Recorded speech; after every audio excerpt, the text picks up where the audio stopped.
The first thing Brandy Okeke heard in seat 2A was, "Excuse me, that seat is not yours." The voice was polished, controlled. Brandy looked up. The woman standing over her was beautiful, tall, Korean, dressed in something expensive and architectural, holding a boarding pass between two fingers like a verdict. "I think there's been a mistake," the woman said. "I don't think so," Brandy said. "This is 2A. I know. I'm sitting in it." The woman, Seo Jiun, looked her over once. The gray sweater, the black jeans, the hair pulled back tight. She flagged the flight attendant without another word, the way people flag things when they've already decided the outcome. The attendant arrived, scanned Brandy's boarding pass, frowned, scanned it again. The machine beeped differently the second time. A system error. The attendant's smile went tight at the corners. "Ma'am, there seems to be an issue with your boarding pass. I'll need you to step outside the cabin while we verify." Brandy looked at the attendant for a moment. Then she nodded once and reached for her bag. No argument. No panic. Just measured acceptance. That was when Jiun leaned slightly into the aisle, voice just loud enough for the nearest passengers to catch it. "Let's not pretend you booked that seat correctly." Brandy's hand stilled on the strap of her bag. She turned toward Jiun slowly, the way you turn toward something when you've already decided exactly what you're going to do with it. "You're right," Brandy said. Jiun blinked. She had expected defense. Embarrassment. Anything but agreement. "Let's not pretend about anything." Brandy continued, "including what you think you're certain of." Silence landed over the nearest rows. Jiun's smile didn't disappear. It tightened, which was worse. "Your ticket isn't working, sweetheart." "Tickets malfunction," Brandy said. "Manners are a choice." Someone in the row behind them converted a laugh into a cough. Jiun's eyes went cold. She turned to the attendant. "For everyone's comfort, I think it's best she waits outside while this is sorted." The attendant took the easier exit. "Ma'am, I'm going to need you to step off the cabin immediately while we resolve this." Brandy stood. She smoothed the front of her sweater. She'd been in it for 36 hours, had booked the seat off the first available flight out of Lagos without checking the cabin class, had packed one bag and moved fast because the situation on the ground hadn't left room for anything else. She hadn't dressed for this cabin. She hadn't dressed for anyone. She picked up her bag. And Jiun, perhaps because the silence still wasn't satisfying enough, said the thing she shouldn't have said. Honestly. A soft laugh, aimed at the passengers around her rather than at Brandy directly, which made it worse. "Some people will really try anything." Brandy stopped walking. She turned around fully. The cabin went very still. You watched a boarding pass fail to scan a system error on an airline system, and your immediate conclusion was fraud. Her voice hadn't changed. Still quiet. Still even. Not a malfunction. Not a coincidence. Fraud. About a woman you have never seen before in your life. Jiun said nothing. "That tells me something," Brandy said. "Not about me." She held Jiun's gaze for one more second. Then she turned toward the cabin door. Then the plane doors, which had been drifting toward closure, stopped. The flight attendants near the entrance straightened almost simultaneously. Passengers near the front looked up from their phones. The cabin changed before the doors fully opened. Dojan stepped inside. Black coat. Lean.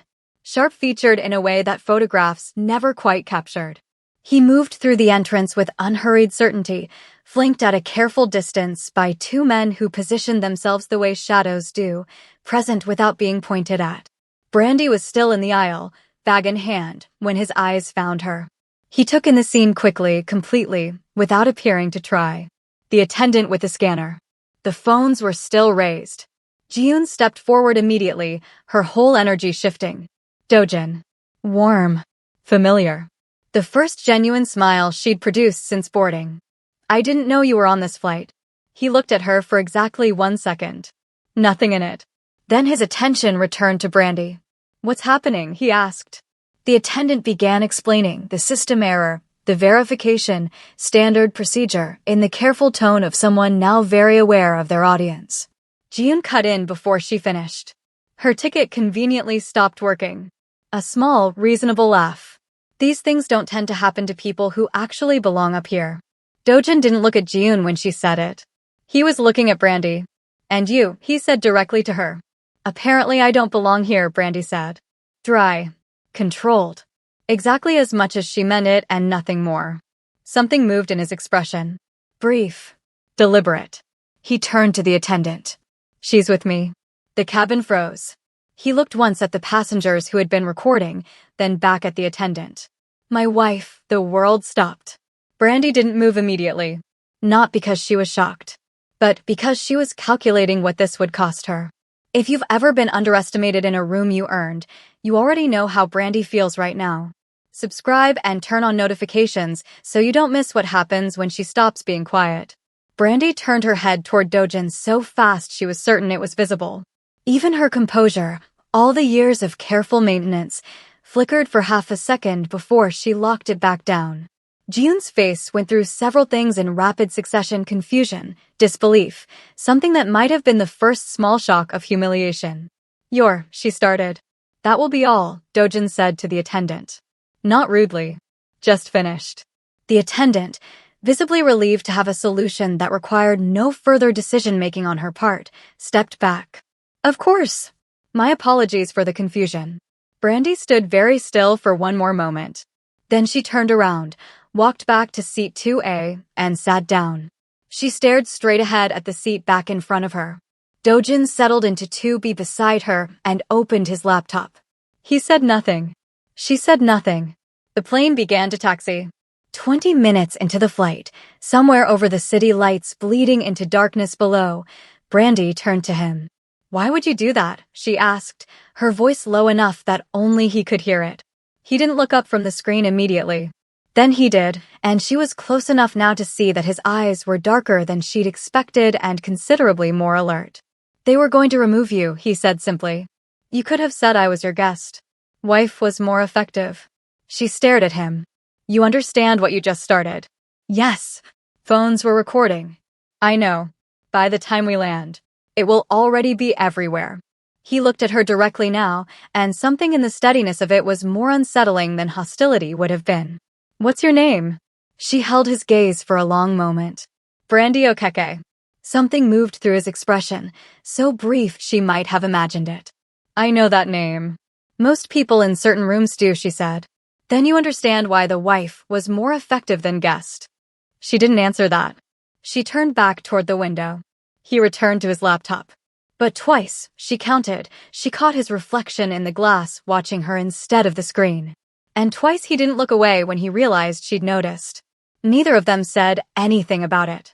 Across the aisle, 3 rows back, Jiun sat with her hands folded in her lap and her face arranged into perfect composure, and her eyes doing everything her face refused to show. They landed to cameras. Not many, 2 photographers, 1 video crew, but enough. Someone had already posted the clip from the plane. It had the things that travel fast: a public space, a beautiful woman, a powerful man, and a word nobody expected. Wife. The headlines assembled themselves within the hour. Cha Dojan's secret marriage ran on 3 different sites before their bags hit the carousel. By the time Brandy's driver found her outside arrivals, her assistant had already sent 14 messages in descending order of panic. She sat in the back of the car and scrolled through them with the specific exhaustion of someone managing a problem she didn't create. Jiun, she was told later, stood near the terminal exit for a long time after they departed. Watching. The penthouse was exactly as she'd left it. Quiet, ordered, every surface exactly where it should be, the city spread out below the floor-to-ceiling windows like something she had already evaluated and decided was worth keeping. Her staff moved with the particular efficiency of people who had learned not to telegraph their thoughts about their employer's business, which tonight required real skill, because her face was on 3 separate news sites and the phone lines had not stopped. Miss Okeke, her assistant said, appearing with a tablet and the expression of a man who has been waiting to have a breakdown but is still on the clock. We have 11 interview requests for statements being drafted by. Handle it quietly, she said. She dropped her bag on the chair by the door and went to the window. Below, the city moved the way it always moved, indifferent and constant. She pressed 2 fingers to the glass and looked at her own faint reflection and thought about a man who had called her his wife in front of 12 passengers and 2 camera phones and had not, once, looked apologetic about it. She thought about the way he'd looked at her in the aisle. Before he knew her name. Before he knew anything, she stayed at the window for a long time. Ji-yoon found almost nothing when she searched. That was the thing that kept her up. She had resources, real ones, the kind that moved through back channels and returned with information that hadn't been public in 20 years. She used them. She spent 2 days pulling at every thread attached to the name Brandy Okeke, and what came back was a profile with suspicious gaps, elite connections that appeared in footnotes rather than headlines, a family name that surfaced in acquisition documents and diplomatic correspondence rather than social coverage, a woman who had been in many important rooms without ever being the face the cameras pointed at. It was the opposite of a nobody. It was the profile of someone who had chosen not to be found. Which meant the choice was deliberate. Which meant there was something to protect. Ji-yoon sat with that for a long time. The private meeting was arranged through channels that didn't involve phones. A car sent with a note. An address. A time. Brandy arrived 11 minutes late, not from disorganization, but from the principle of it.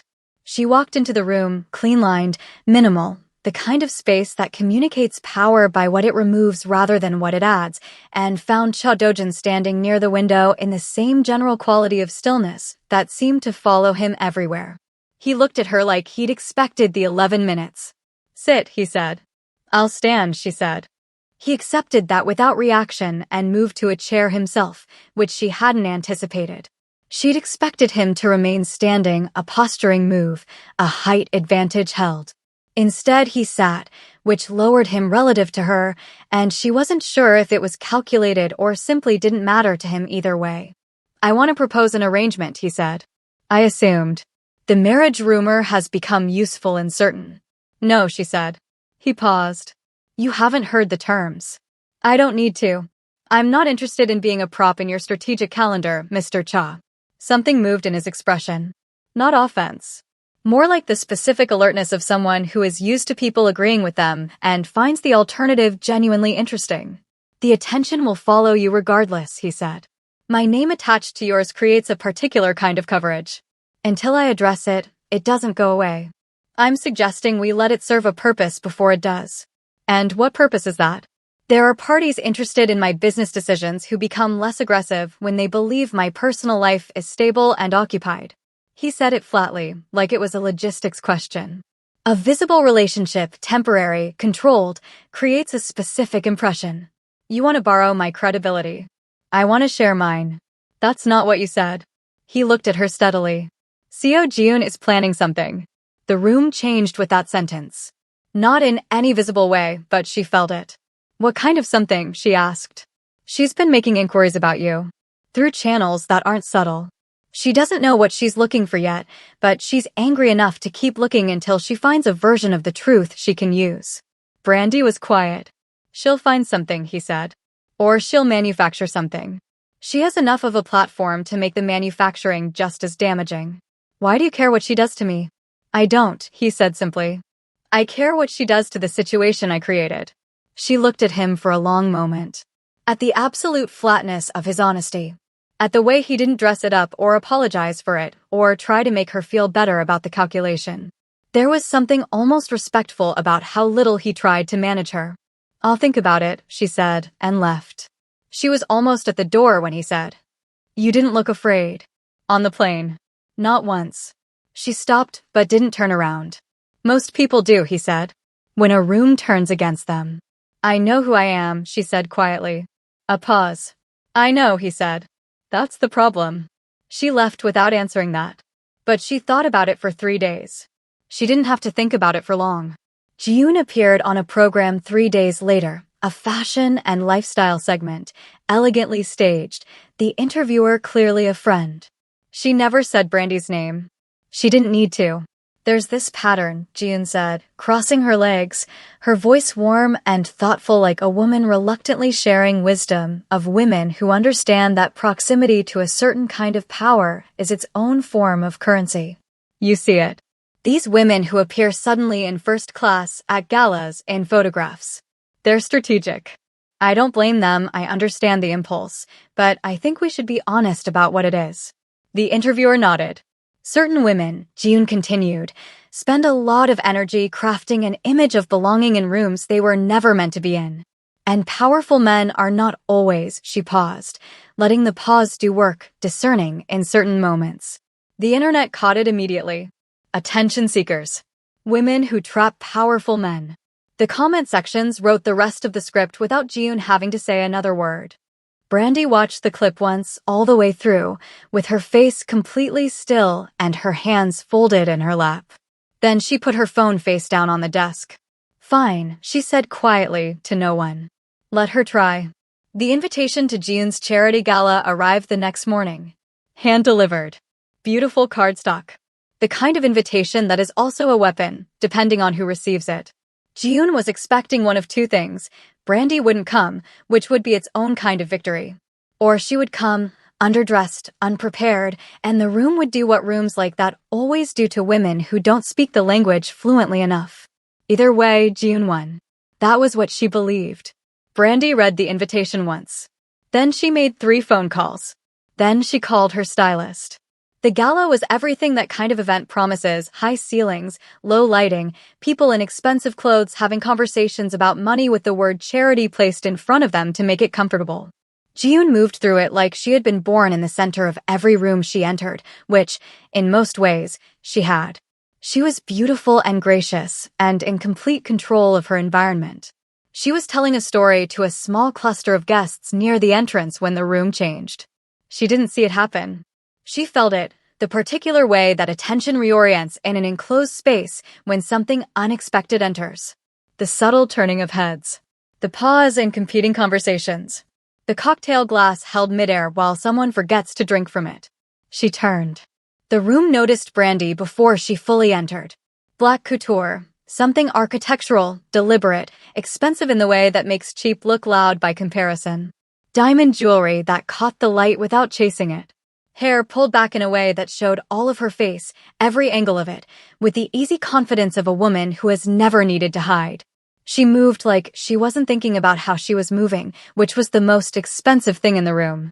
She looked, Jiyoon thought, and then stopped thinking, because there was no word that was available to her that didn't also function as a concession.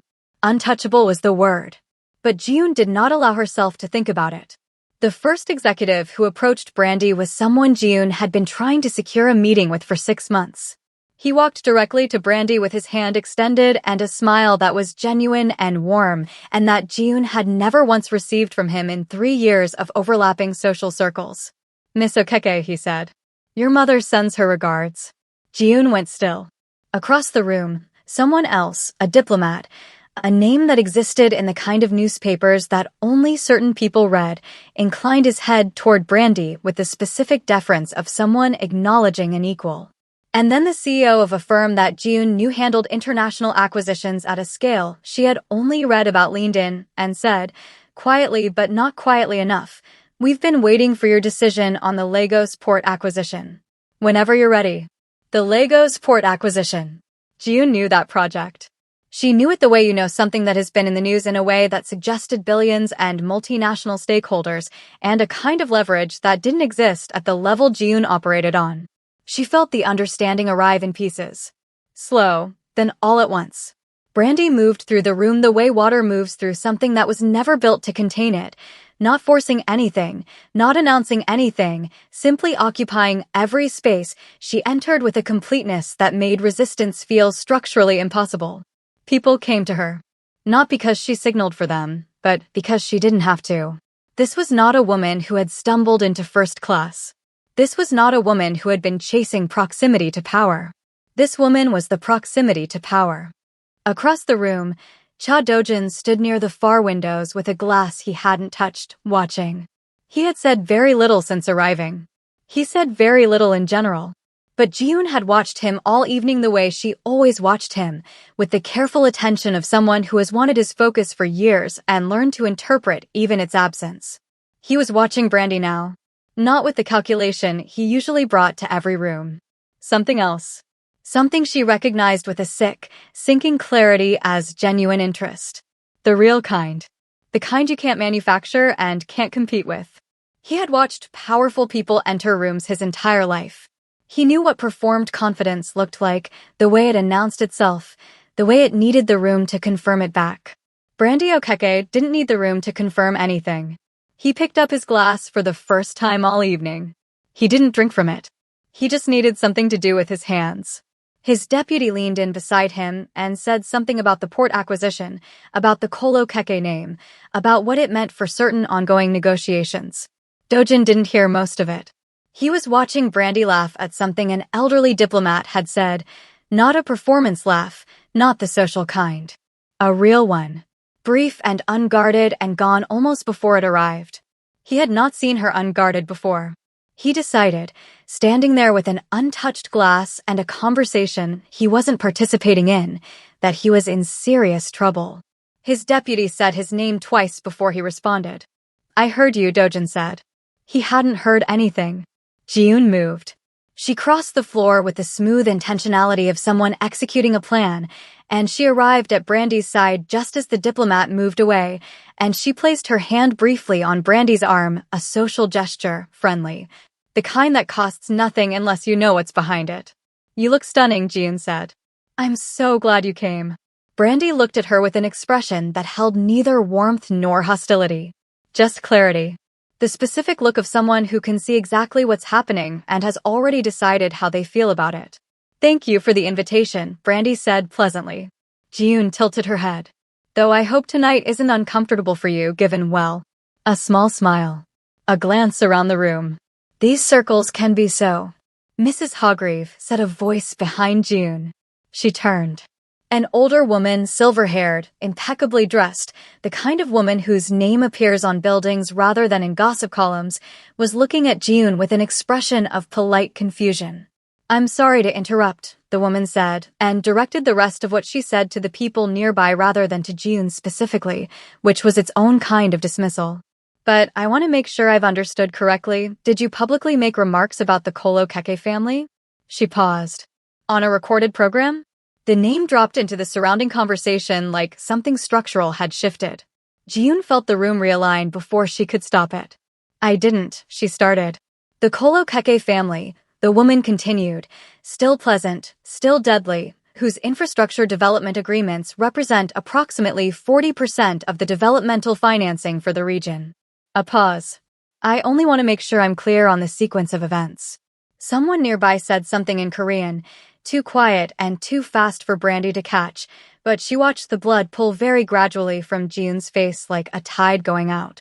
Jiyoon turned to Brandy, and for the first time all night, all week, all of this, her eyes held something real. Not cruelty. Not strategy. Just the raw and terrible recognition of someone who has just understood what they did. Brandy looked at her calmly. She didn't say anything. She didn't need to. Outside the gala, the night air was cool and the noise of the event was reduced to a murmur behind the closed doors.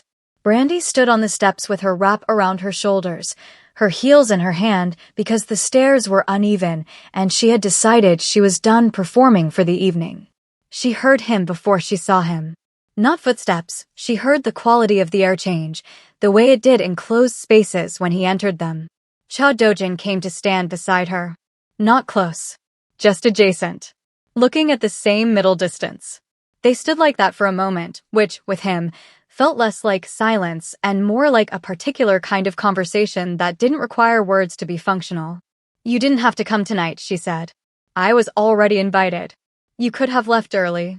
I could have. She looked at him. His profile in the low glow of the venue lights was still and certain and said nothing she could immediately read. Why did you stay? She asked. He was quiet long enough that she thought he might not answer. Then, why do you hide it? The question landed sideways.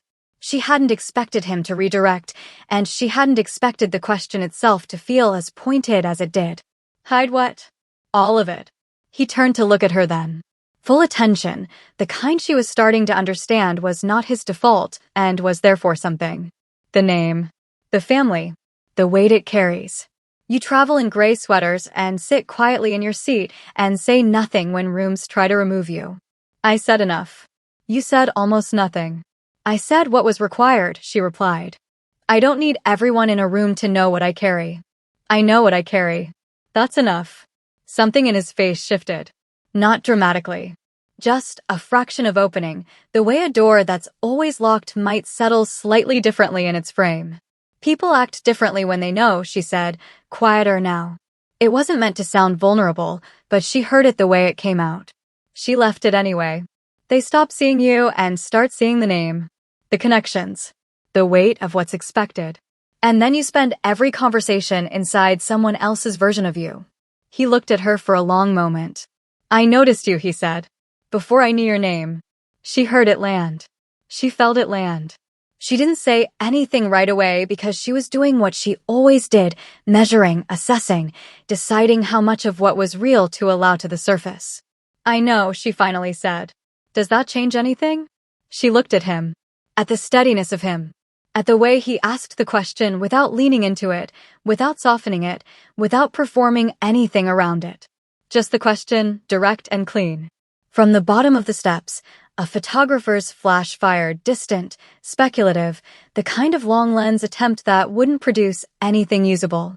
A moment later, 2 reporters appeared from the perimeter of the car park, one of them already raising a voice recorder. Mr. Cha, the closer one called out. Can you confirm or deny? Was the marriage announcement on the flight genuine? Brandy looked straight ahead. She waited to hear him deny it. It was the logical thing. It was the clean thing.